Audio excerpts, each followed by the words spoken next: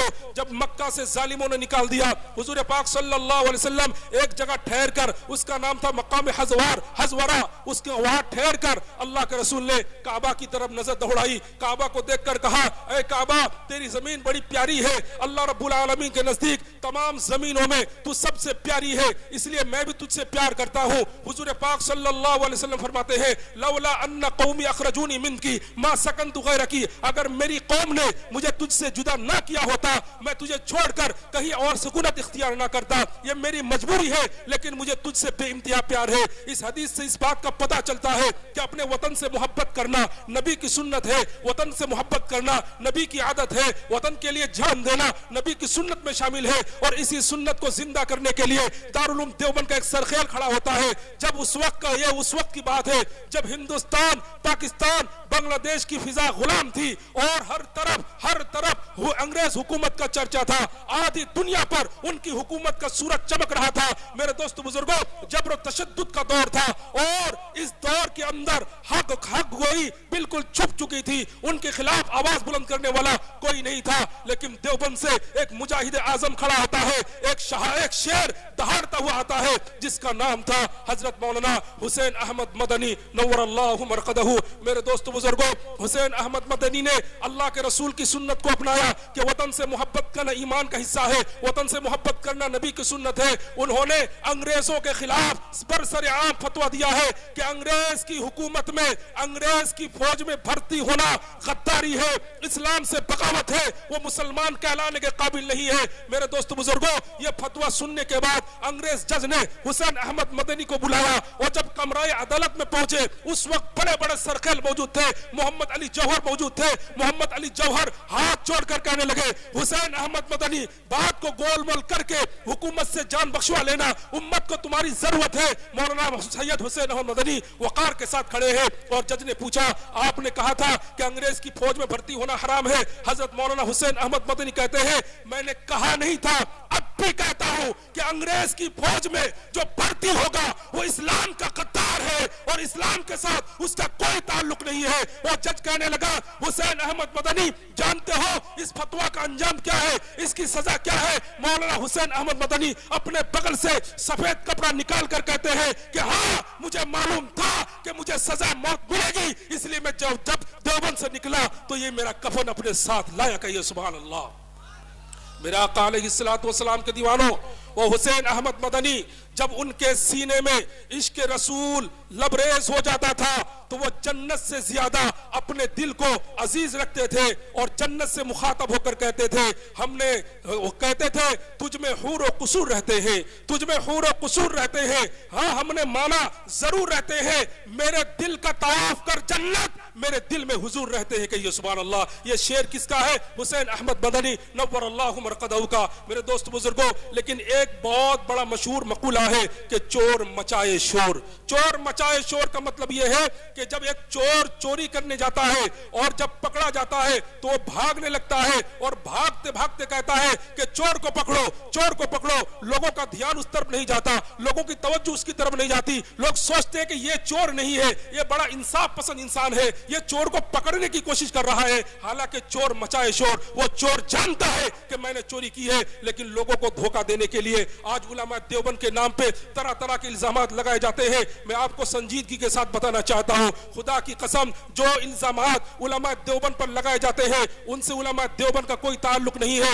آج یہ کہا جاتا ہے کہ علماء دیوبند محمد مصطفیٰ کو اپنے بڑے بھائی کی طرح مانتے ہیں. میں چیلنج کے ساتھ کہتا ہوں, ایک کوئی کتاب اٹھا کر لاؤ جو دیوبند کی تصنیف ہو, علماء دیوبند کی تصنیف ہو, اور اس میں لکھا ہو کہ علماء دیوبند نبی کو بڑا بھائی سمجھتے ہیں. خدا کی قسم کھا کر کہتا ہوں, میں آپ کو کتاب پیش کر سکتا ہوں, فتویٰ دارالعلوم دیوبند آپ کے سامنے رکھ سکتا ہوں. وہ فتویٰ بالکل سادے الفاظ کے اندر لکھے گئے ہیں اور کہا گیا کہ جو آدمی نبی کریم صلی اللہ علیہ وسلم کو اپنے بڑے بھائی جیسا تصور کرتا ہے وہ خارج از ایمان ہے, وہ مسلمان نہیں ہے, اور ایمانداروں میں اس کی کوئی شمولیت نہیں ہے. میرے دوستو بزرگوں, ہم پر الزام لگایا جاتا ہے کہ علماء دیوبند نبی کو مردہ سمجھتے ہیں, نبی کو میت سمجھتے ہیں, اور نبی کے بارے میں یہ کہا جاتا ہے کہ وہ مر کر مٹی ہو گئے ہیں. میرے دوستو بزرگوں, اس سلسلے میں ایک بہت ہی پیارا شعر لکھا ہے مولانا علامہ خالد محمود نور اللہ مرقدہ. انہوں نے کہا ہے کہ سیرت کی کتابوں میں ایک باب ہے رحلت کا,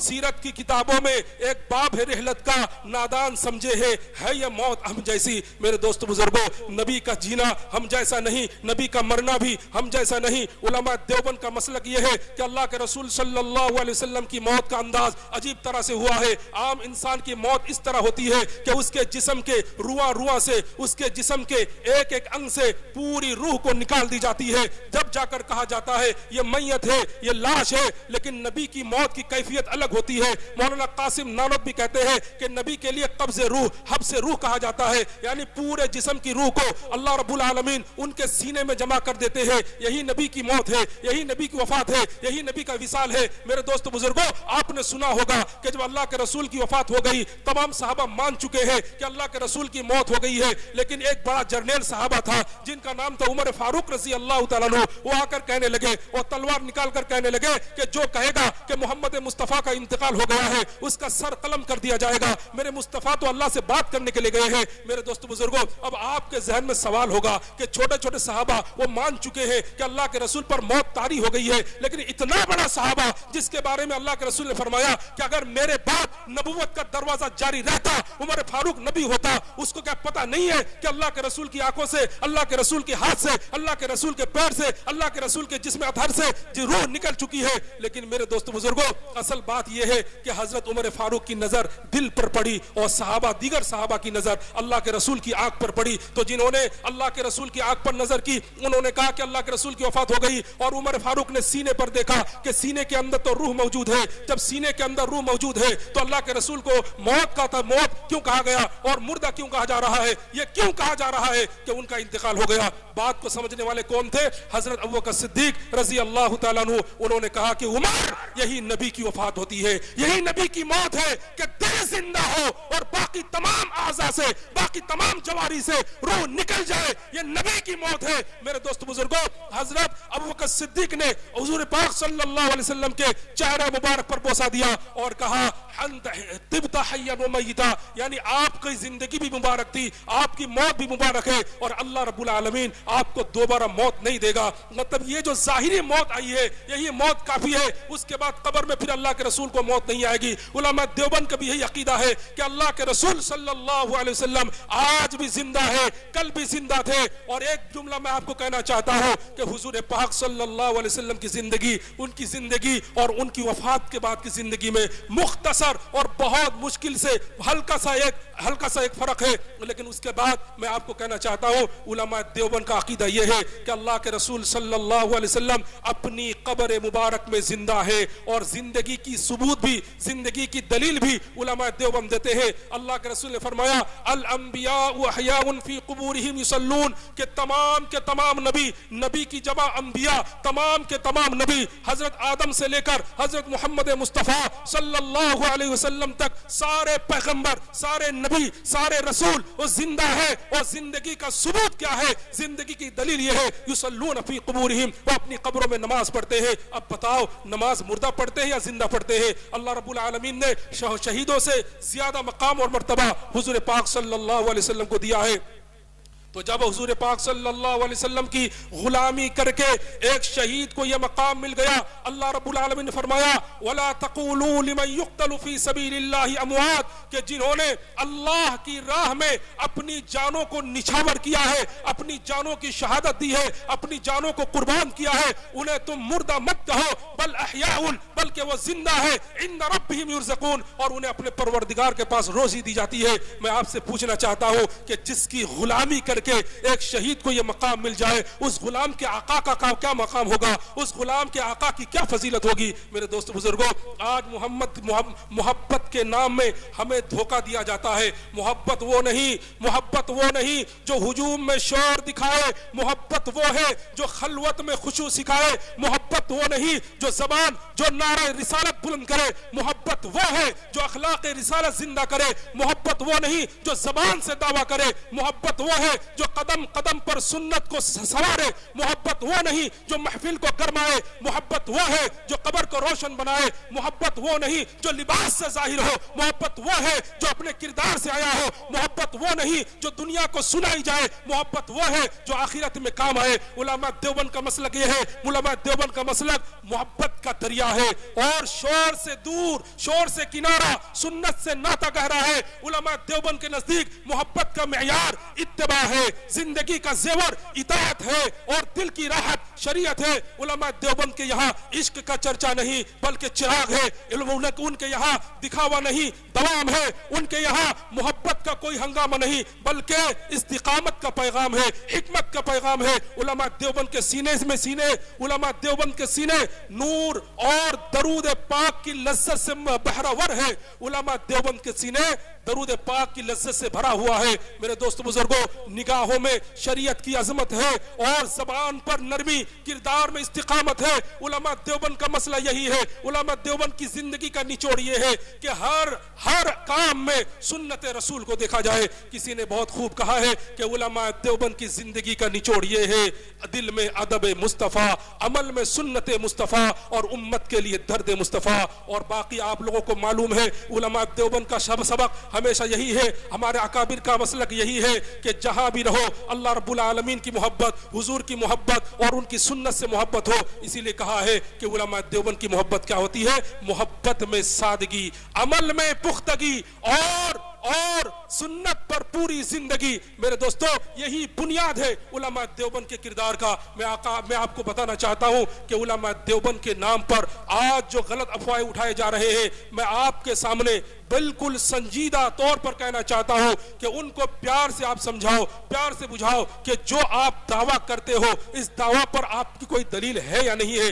اگر دلیل نہیں ہے تو ان کو کہنا کہ خدا کے واسطے ڈرو، اور اس دنیا سے نہ صحیح موت کے بعد کے انجام سے ڈرو، کہ جو علماء دیوبند کا عقیدہ نہیں ہے تم نے علماء دیوبند پر ان کے سر پر کیوں باندھا ہے۔ آقا علیہ الصلوۃ والسلام کے دیوانوں، ایک چیز میں وضاحت کے ساتھ بیان کرنا چاہتا، لیکن وقت کی قلت کے پیش نظر میں بات اتنی کہنا چاہتا ہوں کہ مولانا حسین احمد مدنی کو کافر کہا گیا، مولانا اشرف علی تھانوی نور اللہ مرقدہ کو کافر کا لقب دیا گیا، مولانا خلیل احمد سہارنپوری کو کافر کا فتویٰ دیا گیا، مولانا قاسم نانوتوی رحمۃ اللہ علیہ کو کافر کہا گیا۔ آپ کو پتا ہے مولانا قاسم نانوتوی رحمۃ اللہ علیہ جب حج کے لیے گئے اور جب پہلی مرتبہ گنبد خضرا نظر آیا، مولانا قاسم نانوتوی اپنے اونٹ سے اتر کر چپل اتار کر پیدل چلنے لگے، اور وہاں کی جو نوکیلی زمین تھی جس کی وجہ سے مولانا قاسم نانوتوی رحمۃ اللہ علیہ کے پیر سے خون بہنے لگے، شاور لوگوں نے مشورہ دیا کہ حضرت چپل پہن لیجئے۔ مولانا قاسم نانوتوی کہتے نہیں ہو سکتا ہے کہ 1400 سال پہلے میرے مصطفیٰ صلی اللہ علیہ وسلم کا ادھر سے گزر ہوا ہوگا، تو جس طرف سے میرے مصطفیٰ کا گزر ہو وہاں قاسم نانوتوی کی گستاخ چپل نہیں جا سکتی ہے۔ مولانا قاسم نانوتوی زخم پر زخم کھائے ہوئے ہیں اور خون پر خون کا قطرہ نکل رہا ہے، اس کے باوجود اللہ کے رسول صلی اللہ علیہ وسلم کی ادنا سی گستاخی ان کو برداشت نہیں ہوئی ہے۔ میرے دوست بزرگوں، مولانا قاسم نانوتوی جس جگہ میں رہتے تھے اس جگہ کا نام تھا نانوتا، وہاں کے لوگ ہرا رنگ کا چپل زیادہ پہنتے تھے۔ مولانا قاسم نانوتوی رحمۃ اللہ علیہ کے سامنے کسی نے ہرا رنگ کا چپل پیش کیا ہے، مولانا کہتے ہیں کہ نہیں، گنبد خضرا کا رنگ ہرا ہے، لہٰذا مولانا قاسم نانوت بھی اس رنگ کی بے ادبی نہیں کر سکتا اور اسے اپنے پیروں کی زینت نہیں بنا سکتا۔ میرے آقا علیہ الصلوۃ والسلام کے دیوانوں، یہ ہے علماء دیوبند کا کردار۔ آج جس کو مولانا اشرف علی تھانوی کو کافر کہا جاتا ہے، پتا ہے عشق رسول میں سرشار ہو کر انہوں نے کیا کیا جملے کہا ہے اور کیا کیا کتابیں لکھی ہے۔ اللہ رب العالمین نے انہی کے ذریعے سے کتاب لکھنے کا ان کو یہ سعادت ملی ہے کہ زاد السعاد نامی ایک کتاب لکھی ہے۔ اس کتاب کے